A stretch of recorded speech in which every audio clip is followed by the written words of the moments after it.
Leprechaun 2 is a 1994 horror film that is indeed the sequel to Leprechaun.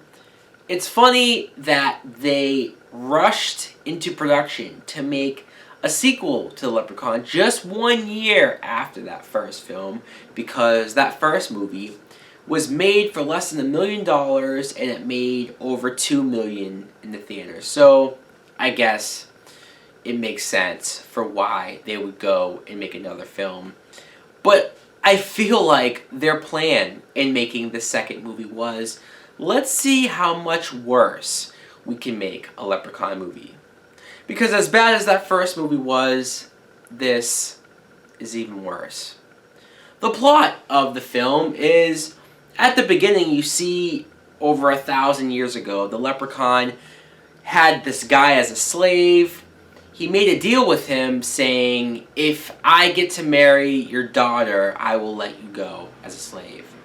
And as he was about to do so, he tricked the guy and killed him anyways. Then it just flashes ahead 1,000 years later, so I guess he didn't marry the daughter, because now he's trying to marry a descendant of somebody in that family, this girl, Bridget. So her boyfriend is trying to stop the Leprechaun from marrying her. Oh, God. Do I even need to say what I think of this film? Obviously, it's bad. It's really bad. And like I said, it's worse than the first film, which is almost hilarious to think about. I don't understand just the plot and the setup of this movie. They show the whole 1,000 years ago when the Leprechaun made this deal or pact with this guy. I don't understand why he made this deal. If he had this guy as a slave, I don't know why he did the whole, oh, I'm going to trick him and kill him. It's like, well, why didn't you just kill him from the beginning? Oh, well, maybe he wanted to marry his daughter. Well, what's stopping him from marrying the daughter after he killed the guy? He just never did it, I guess, because when the movie jumps ahead 1,000 years, they don't even reference the first movie. So I don't know if, who knows if there is even a timeline, like did this happen before the first movie, or is it after the first movie? Again, nothing is referenced. I don't understand how, if this was after the first movie, like, why was this not a big, huge thing for him in the first movie? Like, if he wanted this bride so bad, for 1,000 years he's been waiting, I guess, why now? It just really doesn't make any fucking sense. And as far as the characters go, the girl Bridget that he wants to marry, she's pretty.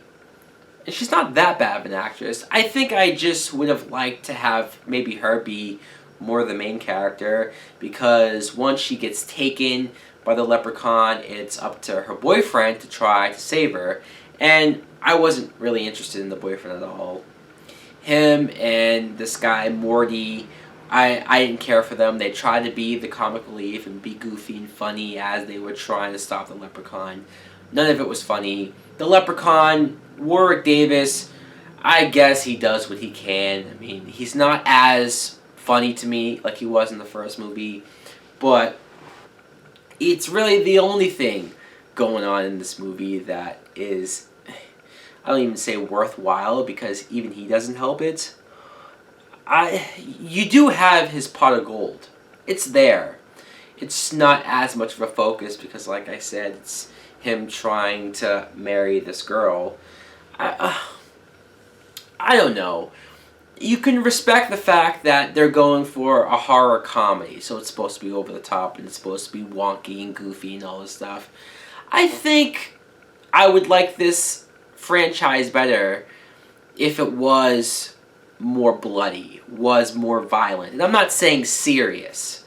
I wouldn't want this franchise to be a serious type thing, but I mean, when he goes after people or when he does kill people, let's put some effort into it. Let's make it seem like you guys are trying.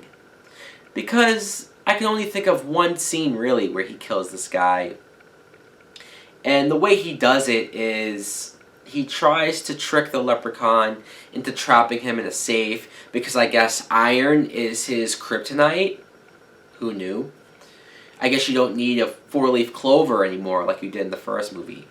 So he tries to trick him by trapping him in this safe, and he says, alright, now that I have you caught, you owe me 3 wishes. And the first wish he does is he wants the Leprechaun's gold. Which, why would that be your first wish? Why wouldn't you just say, I want $1 billion? He teased that. He's like, oh, I could ask for money, but I want your gold. It's like, why would you do that? Why? So the Leprechaun makes the gold appear in the guy's stomach, and his belly distends, and in order for him to try to stay alive, he wishes the Leprechaun to get the gold out of him. So the Leprechaun just cuts his stomach open and gets the gold out. No blood, no gore at all. It looks really silly, but yet it kills the guy. It's like, if you're gonna still kill the guy, have it be a little bit more graphic and gory. I don't know. That's just me. The whole ending when the boyfriend goes to the Leprechaun's lair, because yes, he does have a lair. It's this cave where he has Bridget tied up. The score that they had going on throughout that, where they're trying to run out, but they can't seem to find a way out. And the score is so kind of overdramatic and trying to sell it as being scary. I can appreciate that the composer tried his ass off to make this scary, but man, was it not helping. In fact, it was making me laugh by how serious the score was in this over-the-top, silly movie. Anyways, clearly I did not like this movie at all. Fuck the Leprechaun 2, because I have a feeling I'm just going to continue to waste my time watching this series. Let me know in the comments below if you somehow also saw Leprechaun 2. What'd you think of it? Thanks for watching, guys. Like and subscribe. Later.